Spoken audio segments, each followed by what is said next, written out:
कीड़े बन गए, कीड़े। कीड़े रेंगते रहो, सटते रहो और मरो। आए और गए, खेल खत्म। क्यों जिए मालूम नहीं, क्यों मरे मालूम नहीं। कलम वाली बाई क्रांति लाना चाहती थी, कलम के जोर पर काले वर्तमान को खत्म करना चाहती थी। कौन समझा उसकी बात को? सब साले मुर्दे, जिंदा लाशें। किसे जगाती वो? मैं जाग गया, कुछ अच्छा काम करके जा रहा हूं, सुकून है। लेकिन ध्यान में रखना, तुम्हारी ये खामोशी कल तुम्हारे बच्चों के लिए रोना बन जाएगी। ये कानून वाले, वर्दी वाले नेता, इन्होंने अपना ईमान बेच दिया। एक दूसरे को जलाते वक्त तुम्हारा ईमान कहा गया था भाड़ में।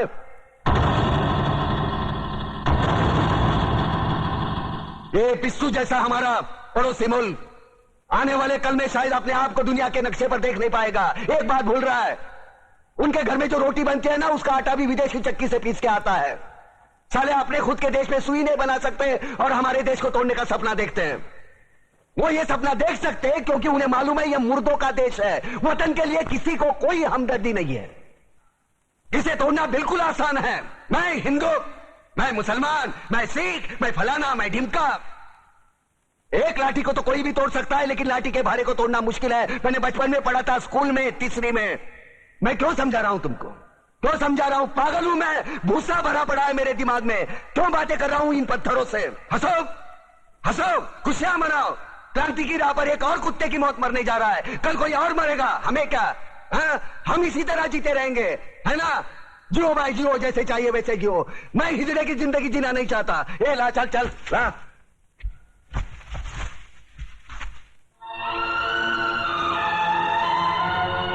ठहरो, ये फांसी नहीं हो सकती। उन देशद्रोहियों के खिलाफ जो सरकार को सबूत मिले हैं, उससे साबित होता है कि प्रताप ने उनको मारकर देश का उद्धार किया है। इसलिए भारत के राष्ट्रपति ने उसकी सजा माफ कर दी। ये रहे उसके कागजात।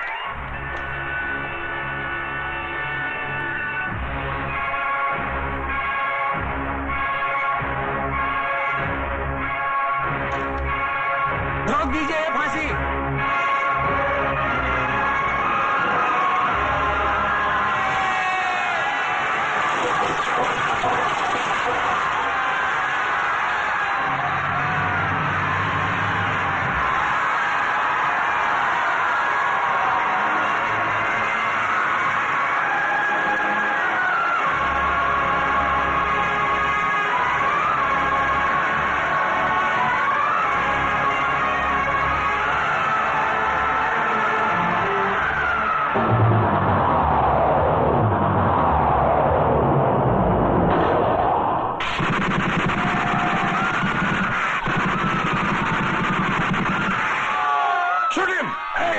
कमिश्नर, लाशों के ढेर बिछा दूंगा अगर हमारे बीच में आया तो।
क्या बकवास कर रहे हो तुम?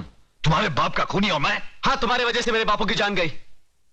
बापू ने मुझे जो कुछ भी बताया था वो कानून के सामने तुम्हें गुनहगार साबित करने के लिए भले काफी ना हो, लेकिन मेरी आंखें खोलने के लिए काफी है। आज से वो सारे रिश्ते खत्म हो गए जो पैसे की लालच में तुमने हमसे जोड़े थे। ठहरो तुम।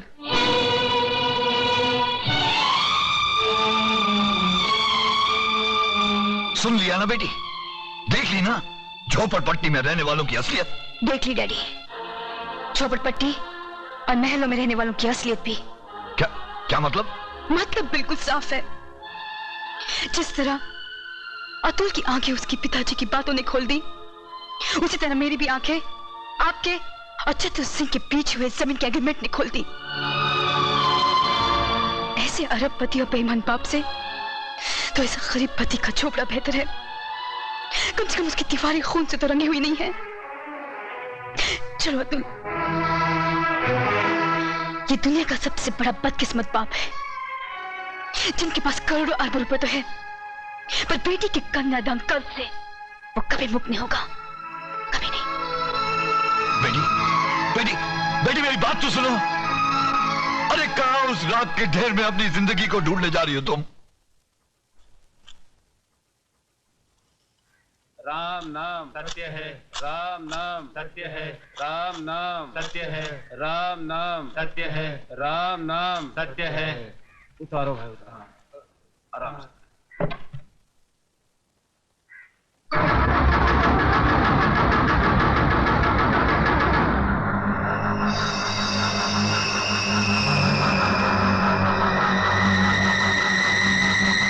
प्रताप, क्या है?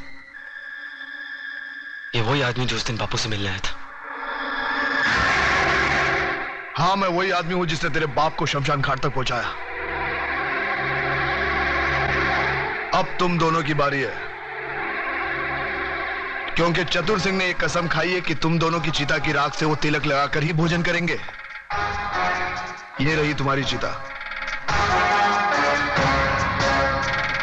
फिर देर किस बात की है? चलो बड़े बेटे से ही शुरुआत करो।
अरे घबराते क्यों हो देशमुख?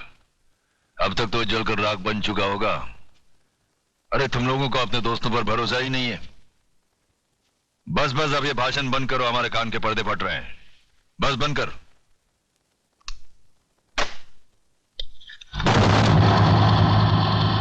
रामदीन, कौन बोल रहा है? चिल्ला मत और मेरी बात अच्छी तरह से अपने भेजे में उतार ले। तूने मेरी राख मंगवाई थी टीका लगाने के लिए, मैंने तेरे भड़वों की राख भेजी है, पूरे बदन को लगा ले। ठंडा कर, अपना भेजा ठंडा कर। चतुर सिंह के आदमियों की चिता जलाना तुम जैसे पागलों की बस की बात नहीं है। ठंडा कर। यकीन नहीं आता तो उस राख को मसल कर देख, तेरे पालतू कुत्ते की निशानियां उसमें मौजूद है।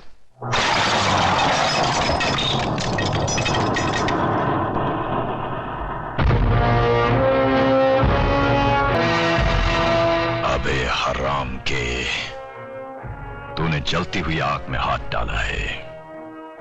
हम तुम्हें ऐसे जलाएंगे कि तेरे जाने वालों को गंगा में बहाने के लिए तेरी राख भी नसीब नहीं होगी। अरे मुझे जलाने की बात छोड़, मैं तो तुझे ऐसी मौत मारूंगा ना तो तुझे जमीन नसीब होगी ना आसमां। अतुल भाई गजब हो गया। अतुल भाई गजब हो गया। भाई बाहर आकर देखो तो सही। क्या हुआ कल्याण जी भाई? अरे क्या हुआ? क्या नोटिस लग गई, 24 घंटे में बस्ती खाली करनी पड़ेगी। बस्ती किसी की बाप की जागीर है कि खाली करनी पड़ेगी? खाली तो करनी पड़ेगी भाईजान, क्योंकि अब इस बस्ती का मालिक चतुर सिंह है। लक्ष्मीदास जी ने बस्ती बेच दी और नोटिस पढ़कर हम लोग आए हैं। अरे बाहर में क्या वो नोटिस और बाहर में क्या चतुर सिंह? मैं भी नोटिस फाड़ के चतुर सिंह की तो। नहीं अतुल, तुम ऐसा नहीं करोगे, इससे हमारा केस बिगड़ जाएगा। उन लोगों ने अगर कानूनी तौर पर बस्ती हटाने की कोशिश की है तो हम भी कानून का सहारा लेंगे। चलो मेरे साथ।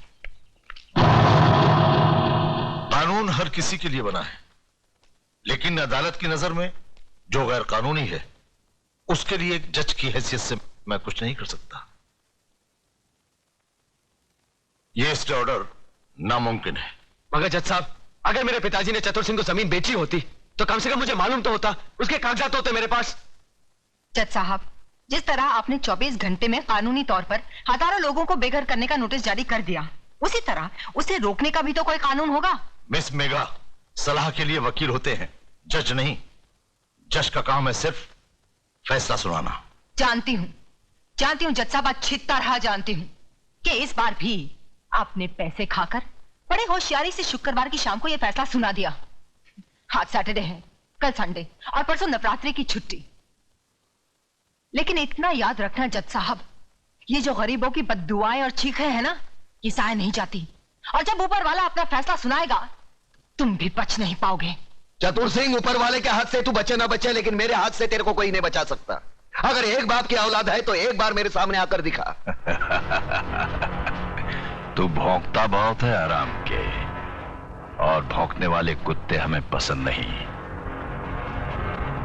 अगर अपने बाप की औलाद है तो आ जाना महालक्ष्मी चौक पे। हम हर साल नवरात्रि को मां की पूजा करने वहां जाते हैं। अरे जितनी मन्नतें मांगनी है आखिरी बार मांग ले, ये तेरी जिंदगी की आखिरी पूजा होगी। क्या चतुर सिंह का खून? ओ खुदाया, ओरी बाबा, दादा का खून हो गया। किसने किया खून? अरे छोड़ो ये सब बातें, मुझे तो चिंता यह है कि शहर का क्या होगा, हम सबका क्या होगा। बहस मत करो कमिश्नर। जो आदमी चतुर सिंह जैसे खतरनाक आदमी की चिता जला सकता है, वो तो हमको कभी भी शमशान घाट पहुंचा सकता है। मगर ऐसा हरगिज नहीं होगा सर। सुनो कमिश्नर, कल टीवी सेंटर में जनता की अदालत प्रोग्राम में हम सब लोगों का इंटरव्यू है। ऐसा बंदोबस्त होना चाहिए वहां पर कि परिंदे भी पर न मार सके, समझे?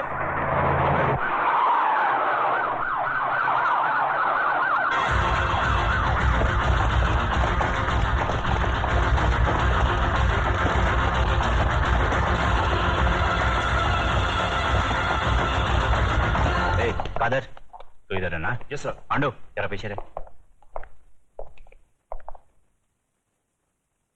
आज जनता की अदालत में जनता के सामने जनता के प्रतिनिधि मंत्री श्री बबन राव देशमुख, विपक्ष के नेता श्री चंद्रसेन आजाद, कानून के रक्षक इंस्पेक्टर सत्यवादी दुबे, न्यायमूर्ति श्री हुक्म अली जाबिर तथा इस शहर के सबसे बड़े बिल्डर मिस्टर योगराज अपराधी के रूप में यहाँ मौजूद हैं। इन सब पर यह आरोप लगाया गया है कि शहर में जो हाल ही में दंगे फसाद हुए हैं, जो हत्याएं हुई थी, वह सब इनकी मिलीभगत थी। क्या ये सच है देशमुख जी? लोग आजकल राजनीति को, कानून को और पुलिस को गांधी जी के 3 बंदर कहते हैं। वो बंदर जिनके सामने सब कुछ होते हुए भी न कुछ सुनते हैं, न देखते हैं और न कुछ कहते हैं। देखिए साहब, हमारे यहाँ लोकशाही है और लोकशाही में हर किसी को कुछ भी पूछने का और कहने का पूरा अधिकार होता है। मैं आपकी इस बात से बिल्कुल सहमत नहीं हूं। अगर ऐसा होता तो दूसरे राज्यों की तुलना में हमारे राज्य में चारों ओर इतनी शांति कभी नहीं होती। अगर चारों ओर शांति होती तो पिछले दिनों हमारे शहर में जो दंगे हुए वो क्यों होते? साहब, ये सब विदेशी ताकतों का हाथ है, क्या करें। देखिए मंत्री जी, जब भी देश में कोई विपत्ति आती है तो हर मंत्री का आप ही जैसा जवाब होता है कि इसमें विदेशी ताकत का हाथ है। अब पिछले दिनों जो भूकंप हुआ था, कि इसमें भी विदेशी ताकत का हाथ था? Order, please maintain the silence. पर लोग तो कहते हैं कि इस विपत्ति में आपके साथ विपक्ष के नेता चंद्रसेन जी का भी हाथ था और पांव भी था। जी, ये सब बकवास है, इसको हम नहीं मानता है। अरे हमारा पक्ष का सिद्धांत अलग है, इसका पक्ष का सिद्धांत अलग है। हम लोग अलग अलग दल में रह के एक काम कैसा कर सकता है? ये सब गुंडा लोग का काम है, बात करता है। चंद्रसेन जी बिल्कुल ठीक कह रहे हैं। ये तो पुलिस को बिना मतलब बदनाम किया जा रहा है। नहीं, ये तो आप कहते हैं, पर लोग तो कहते हैं कि जब दंगे भड़के तब दंगे वाली किसी भी जगह पर पुलिस सही वक्त पर नहीं पहुंची थी। अरे यही तो अपनी पुलिस की असली निशानी है। जब सब कुछ खत्म हो जाता है उसके बाद पुलिस आती है।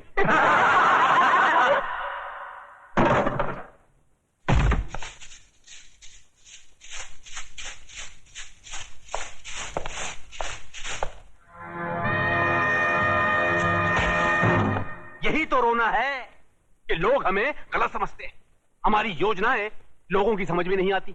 अब आप ही बताइए, झोपड़पट्टी की जगह साफ सुथरी कॉलोनी बने, टूटे फूटे गांव की जगह राहगीरों के लिए रिसोर्ट बने, इसमें देश की तरक्की नहीं है?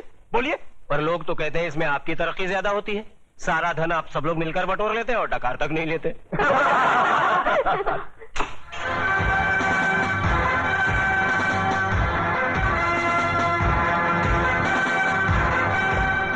नेताजी और पुलिस वाले ने तो अपनी सफाई पेश कर दी।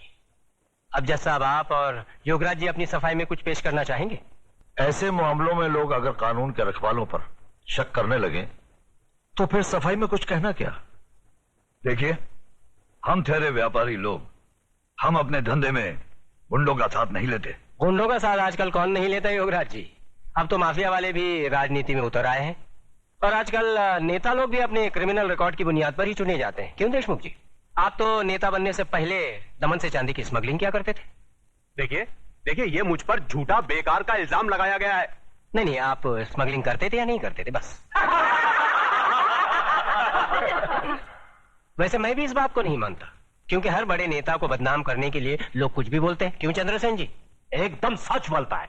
आपके हर सवाल का मैं एक ही जवाब दूंगा कि अगर जनता की नजर में हम गुनहगार हैं तो फिर जनता खामोश क्यों है?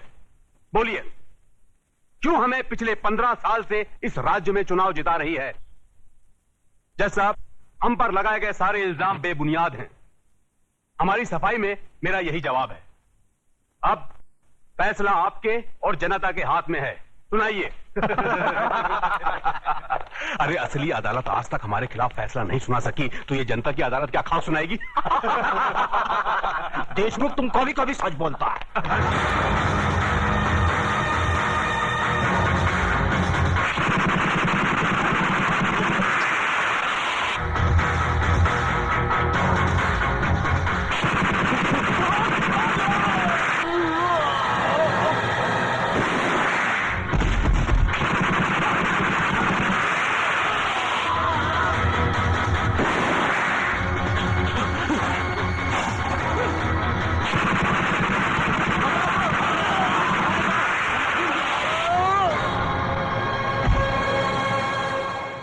तुम्हें अपनी सफाई में कुछ कहना है? क्या कहना? जो करना था कर दिया, जो किया वो सोच समझ कर किया। अब कहना आपको है। फैसला सुना दीजिए, मुझे मंजूर है।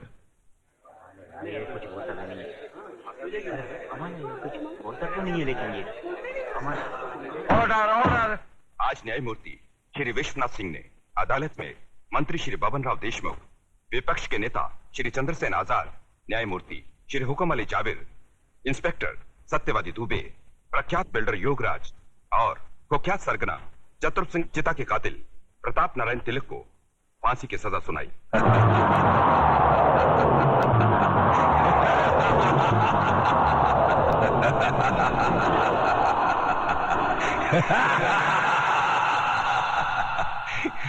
जिंदा आदमी के खून के इल्जाम में फांसी की सजा।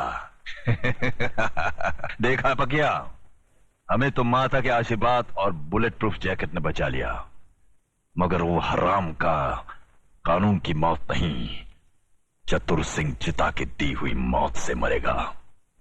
पता करो कौन से जेल में है।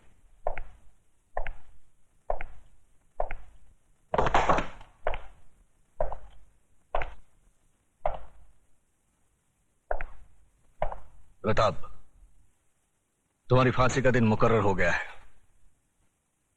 अगर कोई आखिरी ख्वाहिश है तो बता दो, वो भी पूरी कर दी जाएगी। यहां ऐसे घुटन सी होती है। मैं इन चार दीवारियों में मरना नहीं चाहता। मुझे वहीं फांसी दे दो, क्रांति मैदान में, सबके सामने। जहां से इस देश में क्रांति की शुरुआत हुई थी। यहां ऐसे मरो तो जरा ज्यादा मरो, इतना सा मरने से क्या फायदा। सर, प्रताप से कोई मिलने आया है। मिलने दो।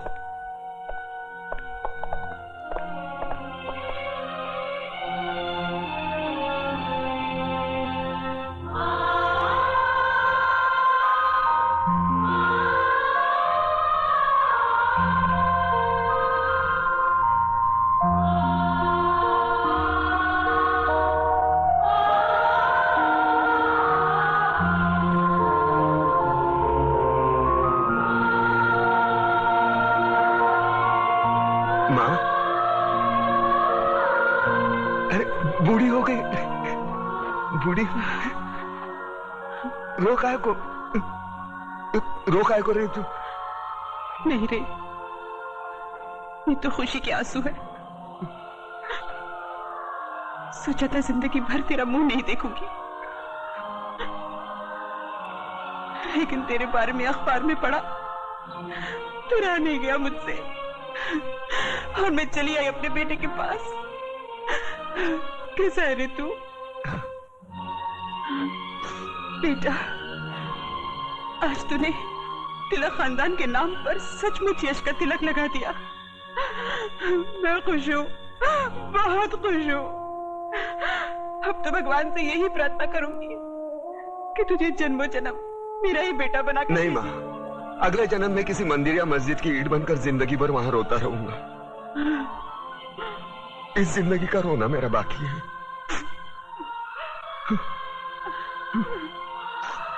दुख सिर्फ इस बात का है मैं तेरे लिए कुछ कर नहीं सका।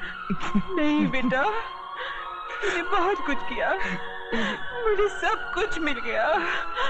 तेरे दादाजी की आत्मा को भी शांति मिल गई। बस अफसोस एक ही बात का रहेगा कि तिलक खानदान का दिया जलाने वाला कोई नहीं रहेगा, कोई नहीं रहेगा।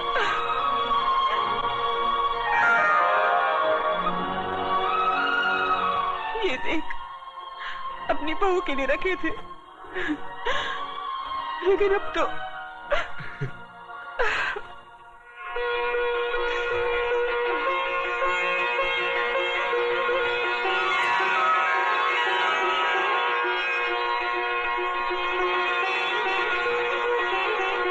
माँ, ये कलम वाली बाई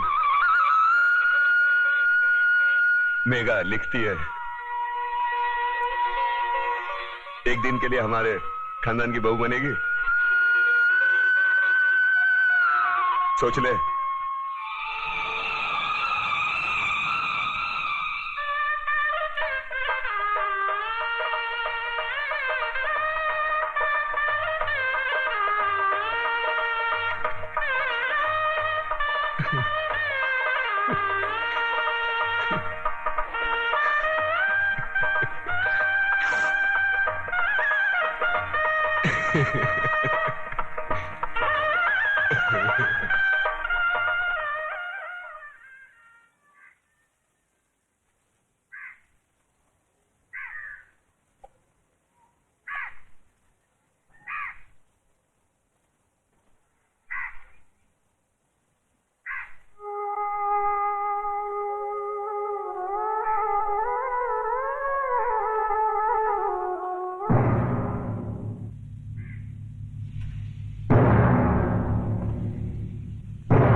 आ गए मेरी मौत का तमाशा देखने। अब मुझे लटका देंगे, जुबान ऐसी बाहर आएगी, आंखें बाहर आएगी। थोड़ी देर लटकता रहूंगा, फिर ये मेरा भाई मुझे नीचे उतार देगा, फिर आप चर्चा करते घर चले जाओगे, खाना खाओगे, सो जाओगे। तुम्हारी ये नामर्दानगी, बुज़दिली एक दिन इस देश की मौत का तमाशा इसी खामोशी से देखेगी। कुछ नहीं कहना मुझे, तुम्हें कुछ नहीं। तुम्हारी जिंदगी में कोई फर्क पड़ने वाला नहीं। अंधेरे में रहने की आदत पड़ी है तुमको, गुलामी करने की आदत पड़ी है। पहले राजा महाराजाओं की गुलामी की, फिर अंग्रेजों की, अब चंद गद्दार नेताओं के और गुंडों की। धर्म के नाम पर ये तुम्हें बहकाते हैं, तुम एक दूसरे के गले काट रहे हो। काटो काटो। ऊपर वाला भी ऊपर से देखता होगा तो उसे शर्म आती होगी, सोचता होगा मैंने सबसे खूबसूरत चीज बनाई थी, इंसान। इंसान नीचे देखा तो सब कीड़े बन गए। कीड़े कीड़े रेंगते रहो, सटते रहो और मरो। आए और गए, खेल खत्म। क्यों जिए मालूम नहीं, क्यों मरे मालूम नहीं। कलम वाली बाई क्रांति लाना चाहती थी, कलम के जोर पर काले वर्तमान को खत्म करना चाहती थी। कौन समझा उसकी बात को? सब साले मुर्दे, जिंदा लाशें। किसे जगाती वो? मैं जाग गया, कुछ अच्छा काम करके जा रहा हूं, सुकून है। लेकिन ध्यान में रखना, तुम्हारी ये खामोशी कल तुम्हारे बच्चों के लिए रोना बन जाएगी। ये कानून वाले, वर्दी वाले नेता, इन्होंने अपना ईमान बेच दिया। एक दूसरे को जलाते वक्त तुम्हारा ईमान कहा गया था? भाड़ में।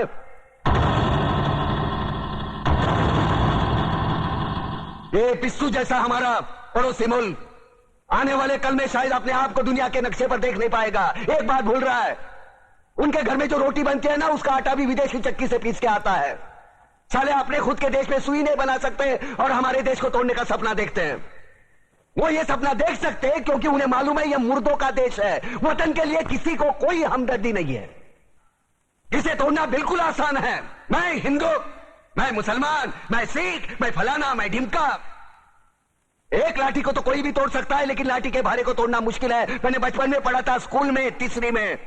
मैं क्यों समझा रहा हूं तुमको? क्यों समझा रहा हूं? पागल हूं मैं? भूसा भरा पड़ा है मेरे दिमाग में। क्यों बातें कर रहा हूं इन पत्थरों से? हंसो हंसो, खुशियां मनाओ।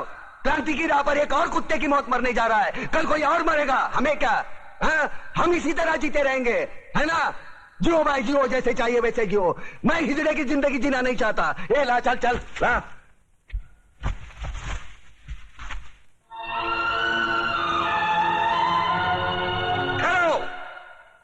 ये फांसी नहीं हो सकती। उन देशद्रोहियों के खिलाफ जो सरकार को सबूत मिले हैं, उससे साबित होता है कि प्रताप ने उनको मारकर देश का उद्धार किया है। इसलिए भारत के राष्ट्रपति ने उसकी सजा माफ कर दी है। ये रहे उसके कागजात।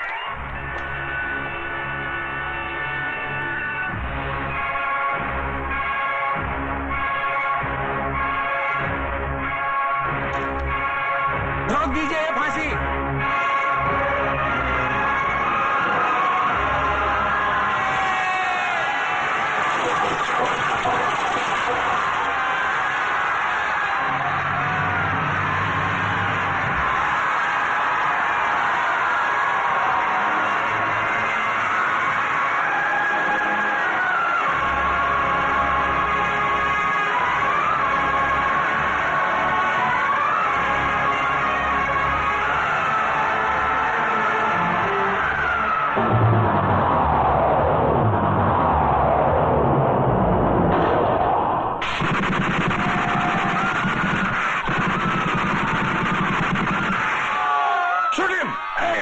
कमिश्नर, लाशों के ढेर बिछा दूंगा अगर हमारे बीच में आया तो।